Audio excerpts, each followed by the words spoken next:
So I've had PMs off a few people asking me about rifle cleaning, what my views are about the best practices and so on and so forth. Now I'm not professing to be any kind of expert on the subject, but it is something that I had a few problems with, well not problems, but I was unsure about when I first got into rifles, especially centerfire.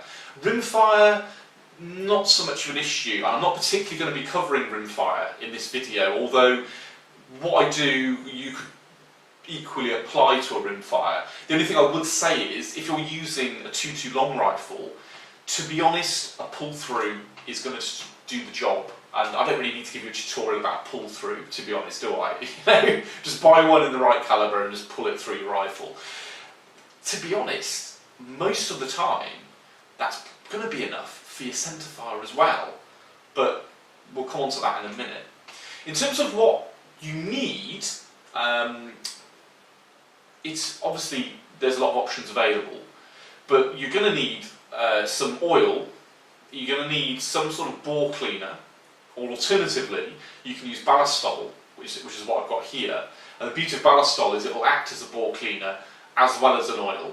And admittedly, you know, if you use like Napier bore cleaner, that will work as an oil as well. But you'll need some lubricant of some sort for when you're dealing with the silencer, and some grease as well when you're dealing with the silencer. You'll need some rags, you'll need a cleaning rod of the appropriate calibre for your rifle, although, you know, to a certain extent a rod's a rod really. But what you'll also need is the correct jags. So, for instance, you'll want a bronze brush, and you'll want a jag, and you'll want a mop. Although you can probably get away without the mop. And it's useful, I found it useful to have some pipettes, especially if you're using liquid oil rather than spray oil. And liquid oil I think is better for using on patches, it just seems to sort of be a bit thicker. And obviously if you're using a solvent, then you'll need that as well. I'm not going to use any solvent today, principally because when you're shooting a rifle and you've cleaned it, if you're pushing patches through and you're not getting, you know, after you've put some bore cleaner down there, if you're not getting any blue on the patches, then there isn't an issue with copper build-up. And really, with modern rifling, you know, you're probably talking thousands and thousands of rounds before that becomes an issue. And obviously you don't want to use bore cleaner for no good reason, because, you know, it's nasty stuff. If you get it on the wood, it'll damage it. If you get it on the action, on the blue, it'll remove bluing. And, you know, in principle, if you used it for a long enough period of time, or you're a little bit negligent with it and you left it on inside the barrel for too long, you could actually damage the rifling. So I wouldn't go crazy on that. But anyway, to start with, that's enough of me rambling. To start with, let's just concentrate on the bore, and we'll go from there. Now the first thing you want to do is remove your silencer.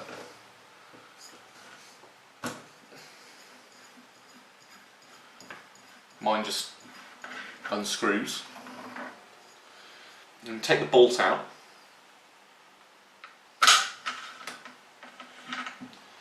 And again, we'll put that to one side. Now, you can have just a look down the bore and see how it's looking. So mine's actually looking pretty clean. And one of the things that I've noticed is that if you just use your humble pull-through, 90% of the time, that's going to be enough.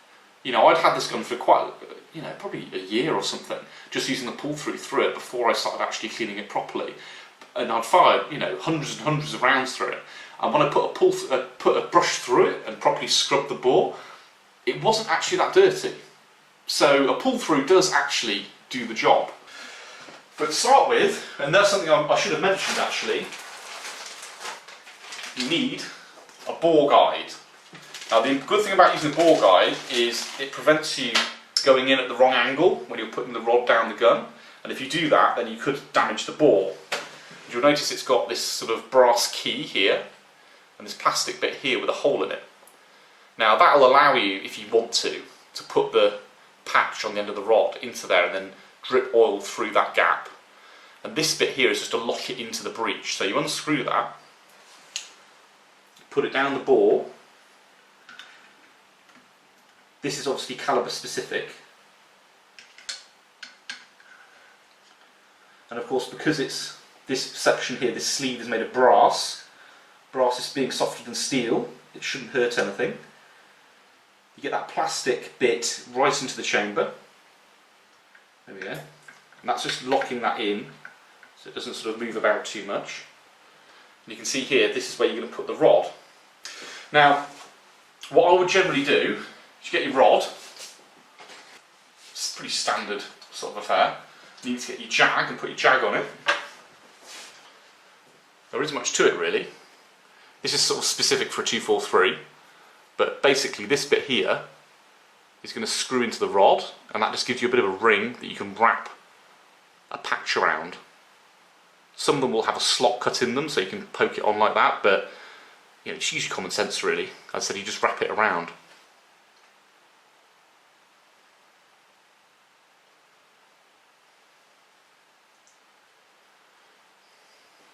I'll probably use a couple of these.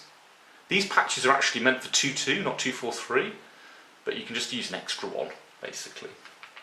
I'd then suggest getting a pipette. A pipette makes your life a lot easier, especially if you're using liquid oil. You can then just dunk that into the oil and suck up, you know, the amount you need. You want to get your patches and wrap them around. Now, as I said, you know, I don't worry too much about it being too tight, because to be honest, it's the tighter the better.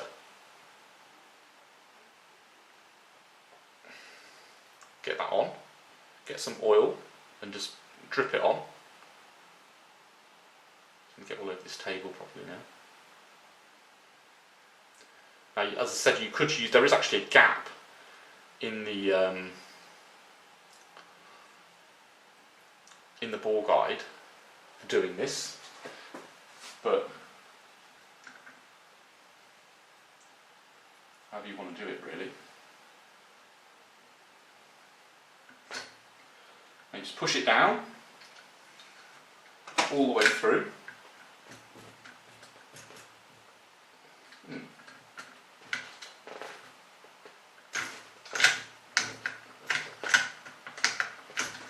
Okay.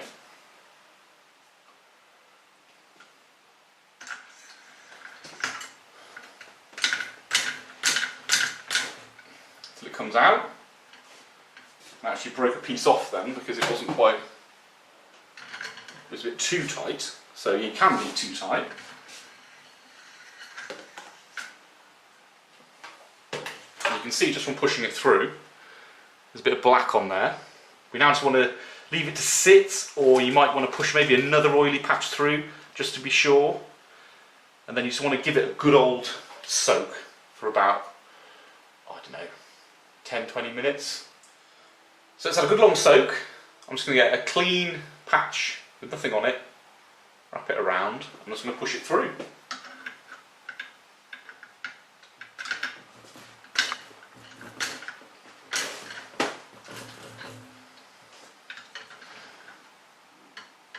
Ooh.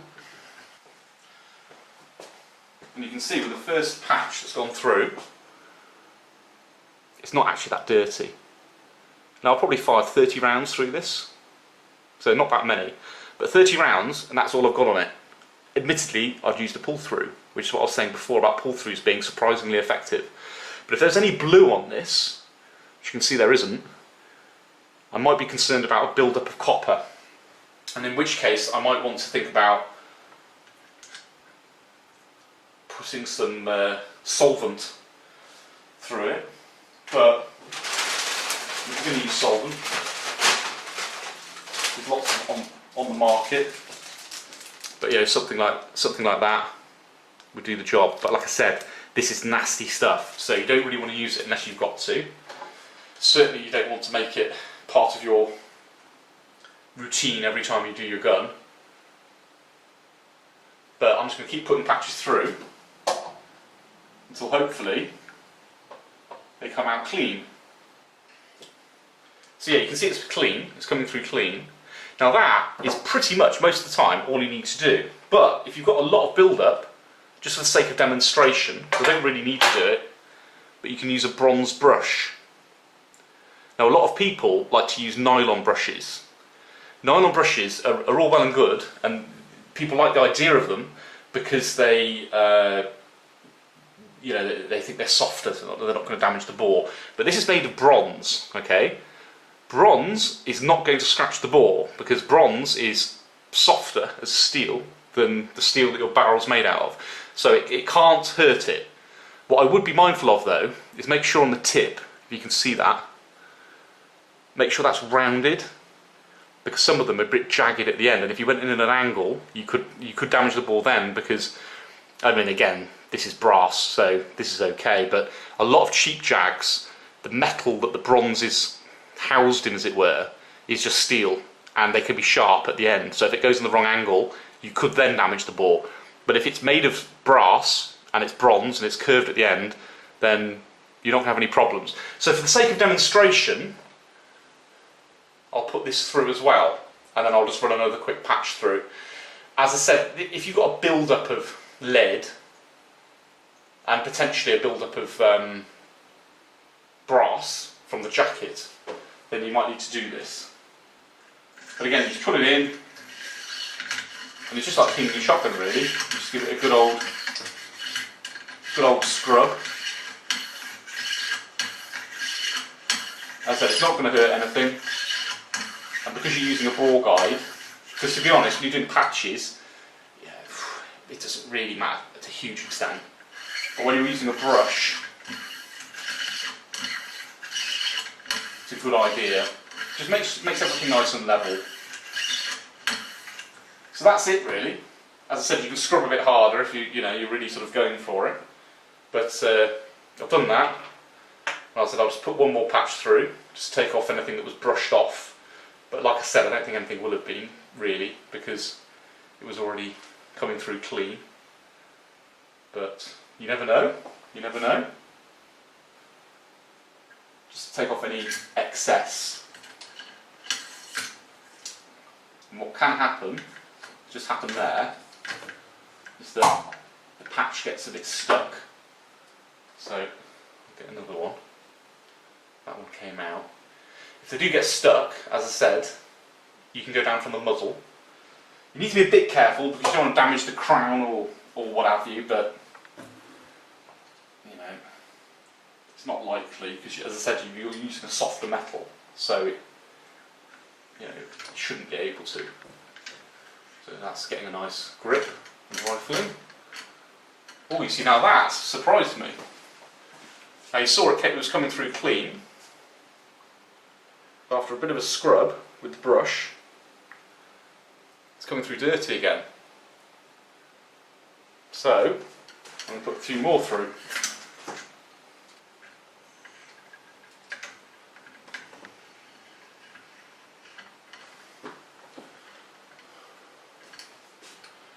Through the miracle of time, they'll be coming through clean.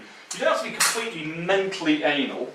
You might still get the odd mark, but that's clean enough for me. Now you've done that, what you might want to do, you don't have to, is give the bore a bit of a polish by using a polishing jag, which is just a bit like the furry thing you put through your shotgun. A few drops of oil on it.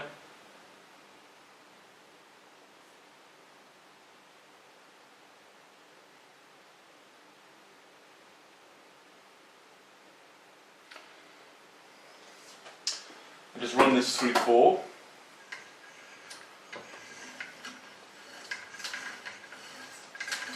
And again, a bit like with the bronze brushes, give it a good old scrub. Just making sure there's no bits of patch or anything left that you don't want. And that is it. The only thing I might do now, after doing that, is I might just run a, this is what I would do, is just run a pull through it as well. Just to make sure that the bore's nice and, oiled, but fairly dry. So So we'll take the bore guide out. Just want to get you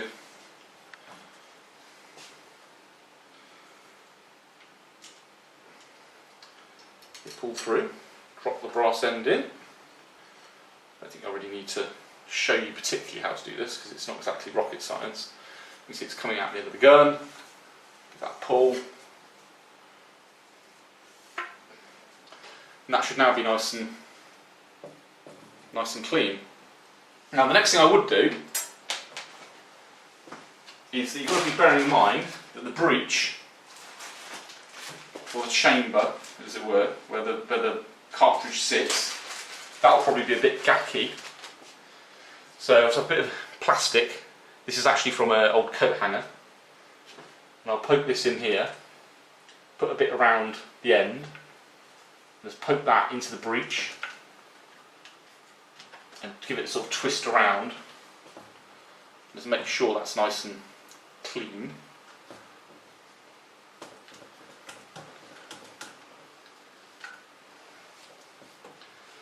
And that's your barrel clean. The next thing to look at is the silencer. So let's do that. Now you can see mine's in pieces because it undoes like that. Obviously it depends on what you've got, but that's how mine comes apart. As you can see, these are actually seized, but that's the way it goes. Now mine's pretty clean, but you might want to get a toothbrush. Just check there's no excess amounts of lead in there, that sort of thing. But what I would do, if you do have a modular silencer, on the threads that are like these threads here, is use a bit of this Abbey Gun Lube SM50. This is actually really good for using on O-rings on the seals on air rifles, but it's also good for really thin threads. Just gives you a little bit of peace of mind. Just stick it on there and just wipe that round with your finger. So when you put the silencer back together, and there are actually O-rings in here as well, is that hopefully they won't seize. Again, I'll put a bit on here. Don't need to go mad, just enough to run around the threads. And then put that in there like that. Now that's pretty much done. Just give it a wipe over. Stuff will come splurging out as you do it. Now what you can also do, if you've got thicker threads, is what you can see I've done before, is just use some grease. But to be honest, I'm just going to use some of this on here as well. This is actually a custom made bit for my silencer because it just makes it snugger on the barrel when it goes over the muzzle. So that's your silencer cleaned enough. While we're here, have a look at the bolt as well. Again, the bolt, just give it a wipe down, but what you might want to do is put a bit of ballastol on the end of it, and just have a look on the breech head.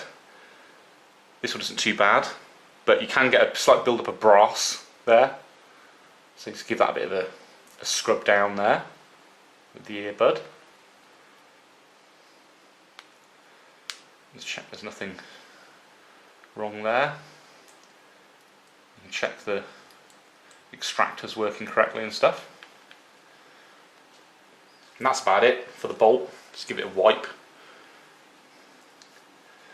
Now we need to look at putting it actually onto the gun, which is something that people neglect. So let's have a look at that. Now you can see here there's a lot of grease, which is good, but you should always grease your threads. You can give the barrel a bit of a wipe down. I will actually be taking the whole gun out of the stock So, other than where the silencer goes, you don't need to worry about it too much. But now you need some grease.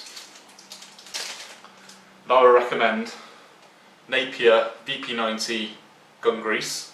This is really important to use on your chokes, on your shotgun as well, again stopping them seizing. But you wouldn't believe how common a problem it is where somebody's on a forum and they're like, I've seized my silencer onto my barrel, I've seized my chokes into my shotgun barrel. So what you need is a bit of a, well, not even as much as that, that's a bit too much really, but a bit on your finger like that. Just put it on your threads, all the way around. And this will just ensure that they don't corrode and then seize. So, as you can see, I've got way more on my fingers than I needed. So I'll just wipe that off. Obviously you don't particularly want grease actually on the crown. Although it soon burn off. You just fire a shot through it. There we are. You can now slide your silencer back on. Yes, I am. Now that's on, ready to go, and principally there's not much else to do, but you might want to just give it a thorough wipe down, so let's have a look at that. I was going to take it out of stock and just give it a wipe down, but unfortunately I can't because I just realised I forgot my Allen keys, and these Allen keys aren't the right size. I need 3.5mm, and this has got 3 or 4, so yeah, you can work that out, I'm sure. There, get your bolt, stick it back in. What you might want to do is give the lenses of your scope a bit of a wipe down. If you were careful, so I've got Specsavers glasses thing, if you were careful, then it shouldn't be an issue, but it's always good just to get any dust or what have you off that. And the only other thing you might want to do, which is something that I'm probably going to do shortly, is maybe consider using some stock wax if you've got a wooden stock, because obviously wood being porous, it could potentially, if you get soaking wet, it could potentially warp and have all sorts of problems. I've never really had any issues like that. This stock is very good, it's bedded really well, and I'm sure it's never going to be an issue, but it just gives you a bit of an extra peace of mind. And if you get to this, as I said, this Birchwood Casey wax, just put a bit of a layer on it, give it a buff, and then it'll just repel water a bit better. So that's something you might want to do. But other than that, that's about it. As I said, if you're using a 2.2, you can follow exactly the same instructions, but to be honest, unless you're using like copper washed, jacketed 2.2 on a regular basis, then you don't need to worry about it too much. And to be honest, even if you are, a pull-through is fine. But if I'm honest, really, even with a rifle like this, you could get away with pull-through for years. I mean, I know some people who've don't even use a pull-through, to be honest, very often. But they'll just very occasionally pull a pull-through through, and they've never lost any accuracy. It's gone on for years. But I never hear of other people who will say, "Oh, this barrel's been shot out, and all it really needs is a good clean." So I hope that was helpful. Any questions, just by all means hit me up in the comments. All the bits and pieces that you might want, I'll list in the description so you can buy them. In fact, a lot of this kit, the cleaning rods and stuff, I used from donations from you guys, so you made this video possible. So thanks for that, and keep watching.